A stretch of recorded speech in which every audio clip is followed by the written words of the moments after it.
தமிழ் சினிமாவின் தலையெழுத்தை நிர்ணயிக்கும் மீடியாக்களுக்கு ஒருவேளை மிஸ் ஆகி போச்சுன்னு வைங்க, அது ஒரு குறையாக சொல்லி மேடையில் இருக்கும் அனைத்து நண்பர்களுக்கும் வணக்கம்.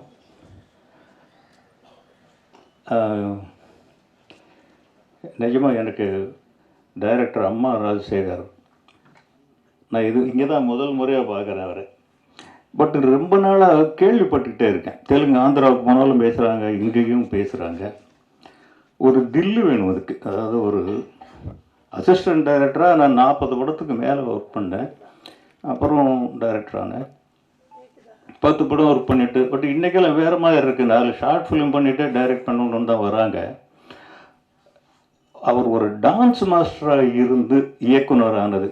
இன்னொருத்தர் கூட இருக்காருன்னு நினைக்கிறேன், லாரன்ஸ் மாஸ்டர். அவர் நடிகர் அவங்கள இருக்கார்.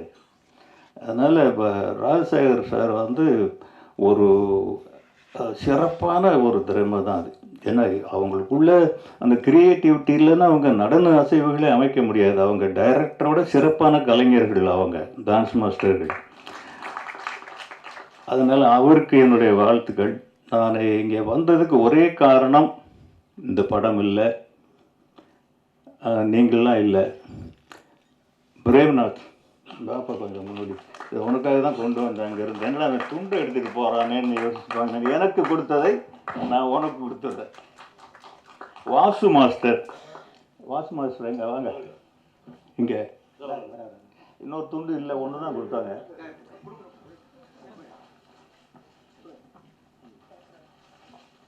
நான் கவனிக்கல, எப்போ வந்தீங்க?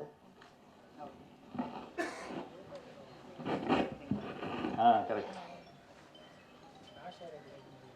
இந்த 2 பேரையுமே என்னால் மறக்கவே முடியாதுங்க வாழ்க்கையில்.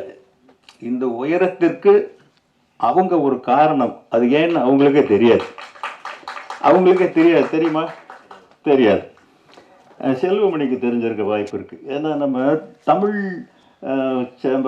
தமிழ் படைப்பாளிகள் சங்கம்னு ஆரம்பிக்கிற பாலச்சந்தருக்கு அடியெல்லாம் விழுந்தது. அதில் அந்த மாதிரி ஒரு ஆரம்பிக்கிற நேரத்தில் பெப்சியோடு நம்ம ஒர்க் பண்ணக்கூடாது அப்படின்னு ஒன்று போட்டாங்க. நான் வீரத்தாலாட்டுன்னு ஒரு படம் எடுத்துகிட்டு இருந்தேன். அது 1997 97 இல்லை 97 98. அப்போ பாட்டு எப்படின்னா 50 டான்சர்ஸ், இளையராஜா மியூசிக்கு, பாட்டு படு ஹிட்டான சாங்ஸ். இது எப்படா எடுக்கிறது?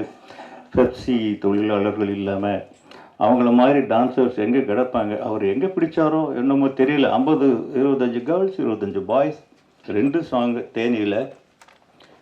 அதில் தான் நான் அவரை முதல்ல பார்த்தேன். தமிழ் படைப்பாளியாக ஒரு தமிழனிடம் வந்தவர் வாசு. இந்த வாசு தான் நான் இங்கே நிற்கிறதுக்கு முதல் காரணம். அவருக்கு உதவியாளராக வந்தவர் பிரேம்நாத். அப்பப்போ அதுக்கப்புறம் சந்திப்பேன். நேற்று அதிர்ச்சி ஆகிட்டேன். என்னடா என்னையா தயாரிப்பாளர்னு சொல்கிற? அது அவ்வளோ ஈஸியான வேலையா? உண்மையிலே சொல்கிறேன். அம்மா ராஜசேகர் இந்த படத்துக்கு எவ்வளவு கஷ்டப்பட்டிருப்பாருன்னு எனக்கு நல்லா தெரியும். As a father, as a producer, இது 2மாவும் நான் இருந்த உண்மையிலேயே இங்கே நான் நிற்கிறதுக்கு துள்ளுவதோ இளமை ஆடியோ லான்ச்சில் நிற்கிற மாதிரி தான் நிற்கிறேன். அந்த பையனை பார்க்கும்போது அந்த வயசில் தனுஷ் எப்படி இருந்தோ அப்படியே தான் இருக்கார். நான் துள்ளுவது இளமை, காதல் கொண்டேன் 2க்குமே ஆடியோ லான்ச் எதுவும் பண்ணலை. அப்போ அதுக்கெல்லாம் வசதி இல்லை இன்னைக்கு. அந்த ஒரு உதாரணம் என்னென்ன, ரொம்ப ஆரோக்கியமாக இருக்கிறவன் நான். இன்றைக்கி 72 இயர்ஸ் ஆகுது எனக்கு. நான் நிற்கிறத வச்சே நீங்கள் சொல்லலாம் நான் ஆரோக்கியமாக இருக்குன்னா இல்லையா அப்படிங்கிறது. எனக்கு இப்போ சுகர் இருக்குது. எப்போ சுகர் வந்ததுன்னு என்னால் டேட் வைஸ் கூட சொல்ல முடியும். துள்ளுவத இளமை, காதல் கொண்டேன், அந்த 2 படம் ரிலீஸ்க்கு அப்புறம் தான் இந்த விஜய் ஹாஸ்பிட்டலில் போய் செக் பண்ணோம். சுகர் இருக்குன்னாங்க. 2 சுகர், 2 பிள்ளைங்க நல்லா வந்துருச்சு. அது ஒரு சுகர் கூட, இது ஒரு சுகர். 2 சுகர் வந்தது. ஆனால் ராஜசேகர் சார் உங்களுக்கு சுகர் வரக்கூடாது, நீங்கள் உங்களுக்கு ஆமாம், நீங்கள் ஒரு ஒற்றுமை இருக்குமா அதில்? நான் இவ்வளவு தூரம் நிற்கிறதுக்கு என் மனைவி தான் காரணம். எனக்கு அவங்க துழுவ இளமையில் நாட்டுப்புற பாட்டு தான் என்னுடைய முதல் ப்ரொடக்ஷன். அது 1 year ஓடிச்சு அந்த படம். நீங்கள் ஒர்க் பண்ணியா? ஓ, நீ ரொம்ப நாளாக எனக்கு தொந்தரவு பண்ணிக்கிட்டே இருந்திருக்க. எனக்கு தான் தெரியல. அப்போ இருந்து இந்த இடத்துல என் மனைவியை பற்றி நான் சொல்லித்தான் ஆகணும். என் மனைவி விஜயலட்சுமியை பற்றி சொல்லாமல் எந்த மேடையிலிருந்தும் நான் இறங்க மாட்டேன், கழுத்தை பிடிச்சி எடுத்தாள்னா கூட. ஏன்னா அவங்க இல்லைன்னா இந்த குடும்பமே இல்லை. இன்னைக்கு வரைக்கும் அவங்க ரொம்ப சொற்பமான படிப்பு, ஒரு கிராமத்தில் அடி. ஏதோ நான் ஒரு அந்த நேரத்தில் ஒரு உத்தியோகம் பார்த்துட்டு இருந்ததுனால ஏமாந்து எனக்கு பொண்ணை கொடுத்துட்டாங்க. வந்தாக்க மதுரையில் குடியிருந்தோம். 2 ரூபா கொடுத்து கத்திரிக்காய் வாங்கிட்டு வர சொன்னாக்க அது பாக்கி சில்லறை எண்ணி வாங்க அவங்களுக்கு தெரியாது. அவ்வளவு இன்னசென்ட். இது என்னடா யோசிக்கிறேன் நான். நிஜமாக ஒவ்வொரு ஆணும் யோசிக்க வேண்டிய யோசனை இது. நான் யோசித்தேன், ஏன் இந்த அம்மா இப்படி இருக்காங்க, இப்படி வச்சுட்டா அது எப்படி இவங்க. அதுக்கப்புறம் காலங்கள் போகுது, சென்னைக்கு வர்றோம், படம் தயாரிக்க வேண்டிய நிலைமை வருது. அப்போ தான் நான் அப்போ யோசித்ததனுடைய விளைவு, இவங்களை ஏன் ப்ரொடியூசர் ஆக்கக்கூடாது. ஒரு நல்ல ஒரு பையை வாங்கி கொடுத்து ஏமாற்றணும் இல்லையா. பை நிறைய கடன் வாங்கி பணத்தை போட்டு அந்த தோளில் போட்டு நீ தான் ப்ரொடியூசர், விஜயலட்சுமி கஸ்தூரி ராஜா வழங்கும்னு போட்டு, அதுக்கப்புறம் 1000ல் ஒருவன் அப்படின்னு ஒரு படம் 33 கோடி ரூபா பட்ஜெட்டு.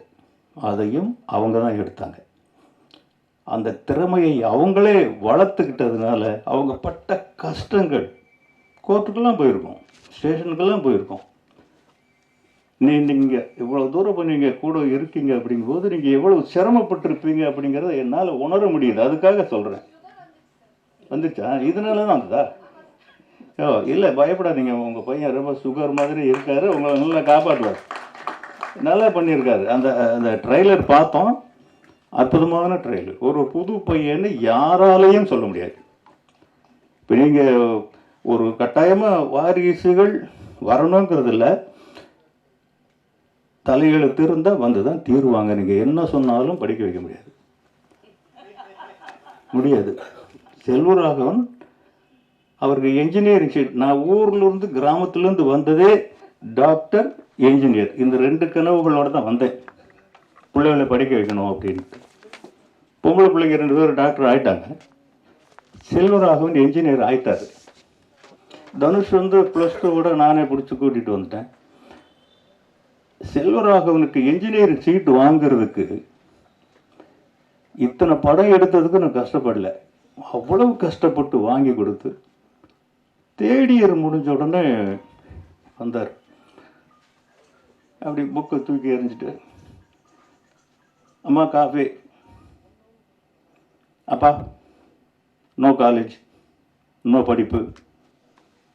என்னடா சொல்கிறான் இவன், ஏதோ ஜோக் அடிக்கிறேன்னு நினச்சேன். இல்லைப்பா, சீரியஸாக தான் சொல்கிறேன், சினிமா தான். இப்படி பாலச்சந்திரன் மாதிரி இப்படி பிடிச்சி சொல்கிறார்.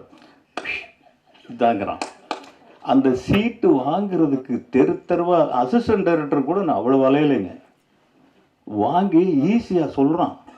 எனக்கு வயிறு பற்றி எறியுது. என்னடா இவன், அவங்க அம்மா அடிக்க போகிறாங்க. டேய், சோத்துக்கு இல்லாமல் சென்னைக்கு வந்தோம், உங்கள் அப்பா எவ்வளோ கஷ்டப்பட்டு உன்னை படிக்க வச்சாரு. இல்லைம்மா, நோ படிப்பு. இவ்வளோ இந்த 3 ஒரே வார்த்தை தான் திருப்பி சொல்கிறான், நோ படிப்பு, சினிமா. அப்புறம் தான் இவனை ஏமாத்துறதுக்கு என்னடா வழின்னு நான் ஒரு பொய் சொன்னேன். தம்பி, உங்கள் அப்பா வர்றதுக்கு முன்னாடியும் சினிமா இங்கே தான் இருந்தது, இப்போவும் இங்கே தான் இருக்குது. உங்கள் அப்பாவுக்கு பிறகும் சினிமா இருக்கும். பட் இந்த படிப்பு இப்போ தான் வரும். இதை விட்டுட்டீங்கன்னா உங்கள் அப்பாவுக்கு உனக்கு உன் பேருக்கு முன்னாடி போடுற உங்கள் அப்பாவுடைய இனிஷியல் தவிர உனக்கு எதுவுமே இருக்காது. படித்து முடிச்சுட்டு வா, நான் எப்படியாவது உனக்கு சினிமாவுக்கு வரதுக்கு ஏற்பாடு பண்ணுறேன் அப்படின்னு ஒன்றுமே சொல்ல. மறுநாள் ஜாலியாக காலேஜுக்கு போயிட்டான், படிச்சுட்டான். Medallist, mechanical engineer. நான் அதுக்கு முன்னாடி என்ன பண்ணேன், இவர் அமெரிக்காவுக்கு அனுப்பி படிக்க வைக்கலான்னு ஒரு ஏற்பாடு பண்ணி வச்சுருந்தேன். அதை மெல்ல சொன்னேன், இப்போ இந்த மாதிரிப்பா அமெரிக்காவில் போய் படி, சினிமாவும் படிக்கலாமா, ரெண்டையும் படி. சினிமாவும் படிக்கலாங்கிறது பொய். அவரை வந்து டெக்ஸ்டைல் இன்ஜினியராக ஆக்கணுங்கிறது என்னுடைய கனவு. அவர் என்னை நாடு கடத்துறதுக்கு பிளான் பண்ணுறீங்களா? அதெல்லாம் வேறு. நீங்கள் சொன்னதை நான் செஞ்சேன், நான் சொன்னதை நீங்கள் செய்யுங்க. இது ரெண்டு தான் அக்ரிமெண்ட். அவர் போகலை, அதுக்கப்புறம் படிப்புக்கு போகலை, வேலைக்கு போகலை. எந்த டைரக்டருமே அவர் சேர்த்துக்க மாட்டேங்கிறாங்க. கஸ்தூரி ராஜாவுடைய பையன்கிற ஒரே காரணத்தினால். செல்வமணிட்டு கூட வந்திருப்பேன்னு என்னன்னு தெரியல. அவர் நிறைய பேர்கிட்ட கேட்டேன், ஐயோ நான் எப்படியா நாயா பேயன்னு திட்டுவேன், உங்கள் மகனை நான் திட்டுறது போகலை. அப்புறம் அவரே காதல் உண்டேன்னு வந்தது. எதுக்கு சொல்கிறேன்னா, படிக்க வச்சாலும் எனக்கு ஒரு மெசேஜ் சொல்ல மறந்துட்டேன். என் பேரன் ஹீரோவாக நடிச்சிருக்கான். இப்போ நிலவுக்கு என் மேலே நடி கோபம் 3வது தலைமுறை அந்த இடத்துல வருது. +2 நல்ல ஸ்டூடெண்ட்டு. படிப்பு நிறுத்திட்டு அவங்க மாமா தனுஷ் வந்து கூட்டிகிட்டு போய் நடிக்க வச்சிட்டான். ஆக படிக்கணும், வந்தால் படிக்கணும். அதனால் என்ன பிரயோஜனம்? அதை விட சினிமாவை படித்தா கூட அந்த பையன் சொன்னான், அந்த என் பேரன் வந்து சொன்னான், நான் விஸ்காம் படிக்க போகிறேன் தாத்தா அப்படின்னா. எதுக்குடா? நம்ம வீட்லேயும் 3 விஸ்காம் இருக்கு, நீ போய் என்ன அங்கே போய் காலேஜில் படிக்க போகிற? போ மாமாட்ட போயிரு அப்படின்னு அவரோட கொஞ்ச நாள் இருந்தால் ஏதோ நடிக்க வச்சுட்டான். ஆக 4 வருஷம் வீணாக போய்டும் ஒரு டிகிரி வாங்குறதுக்கு. யாரையும் படிக்க வேணான்னு சொல்ல, படிக்க வந்தால் படிப்பு தான். படிப்பு வரலையா, சினிமாவா, அந்த சினிமாவில் போட்டு அமைக்குங்க. அதில் அவன் திறமையை வளர்த்துக்கட்டும். அவன் படித்து முடித்து அதுக்கப்புறம் வந்து தாடியை வளர்த்து, ஒவ்வொன்றுக்கும் ஒரு பருவம் இருக்குது, ஒரு பக்குவம் இருக்குது. எது வருமோ அதில் பிள்ளைங்களை செலுத்துறது தான் புத்திசாலித்தனம். அந்த பையனுக்கு நல்ல சினிமா வருது, நல்ல கண் இருக்குது, நல்ல அழகாக இருக்கான், ஃபிட்னஸ் ரொம்ப எவ்வளோ கஷ்டப்பட்டாரு தெரில, இவ்வளோ நல்ல ஃபிட்னஸ் இருக்குது. இதுக்கெல்லாம் என்ன பாடுபடுறாங்கன்னு எங்கள் பசங்களை நான் பார்த்துட்டு தானே இருக்கேன். தனுஷ் 6 பேக்கெல்லாம் வச்சுருக்காரு. அப்படின்னா ஒரு தடவை இது இந்த பொல்லாதவன் ஷூட்டிங்கில் வந்து கெய்டி தியேட்டரில் எங்கே நடக்குதுனாங்க போனோம், ஷூட்டிங் பார்க்க போகலாம் அப்படின்ட்டு. அப்போ அந்த கிளைமாக்ஸ் ஃபைட் எடுக்கிறாங்க, 6 பேக்கு காமிக்கிறது. ஒரு ஷாட்டு முடிச்சுட்டு ஓடி வந்து அப்படியே மல்லாக்கப்படுத்து இந்த தூக்கி அந்த வேர்வை சிந்தி மறுபடியும் ஷாட் அடிங்கிறாங்க, ஓடுறான். வயிறு எரிஞ்சிருச்சுங்க. பெத்த பிள்ளை இவ்வளோ டார்ச்சர் பண்ணியாட நம்ம நடிக்க வைக்கிறோம் அப்படின்னு. அவ்வளவு கஷ்டப்பட்டு தான் அந்த இடத்த தக்க வைக்க முடிஞ்சது. அது மாதிரி நீ எவ்வளோ கஷ்டப்பட்டு போய் எனக்கு தெரியல, அதை விட்டுறாது. அதுதான் கேபிட்டல் ஒன்றுக்கு. சிவகுமார் அடிக்கடி சொல்வார், நடிகனுக்கு உடம்பு தாண்டா முதலீடு அப்படின்னு. அந்த மாதிரி அதை விட்டுறாத. உனக்கு நல்ல டேலண்ட் இருக்குது, படி, வந்தா படி. படிக்கிறேன்னு ஏமாத்திக்கிட்டு படிக்காத. நடிக்கிற மாதிரி தான் நடி, யார் சொன்னாலும் கேட்காத. Decision making useful. அம்மாவும் அப்பாவும் அவங்களுக்குள்ள எவ்வளவு கனவுகள் இருக்கும். ஒரு பையனை சினிமாவில் கூட நிறுத்துறதுன்னா, தனுஷுக்கு வந்து நான் என்னுடைய சூழ்நிலை, என் சுயநலத்துக்காக அவனை நான் பிடிச்சி இழுத்துட்டு வந்தேன். எனக்கு அன்னைக்கு ஒரு படம் எடுத்து தீரணும், இல்லாட்டி திருப்பி ஊருக்கு போகணும். ஒரு பையன் கிடைக்கல. தெலுங்கில் ஒரு பையன் இருந்தான், சித்திரம் உதயகரன் இல்லை, உதயகரன். அந்த படம் சூப்பர் ஹிட்டாக வந்துருச்சு, நம்ம கதை மாதிரியாக இருக்குது. அந்த பையனை கேட்டோம், சரின்ட்டான். ஓகே, ஷூட்டிங்லாம் டேட்ஸ்லாம் ஃபிக்ஸ் பண்ணி பிளான் பண்ணிட்டோம்.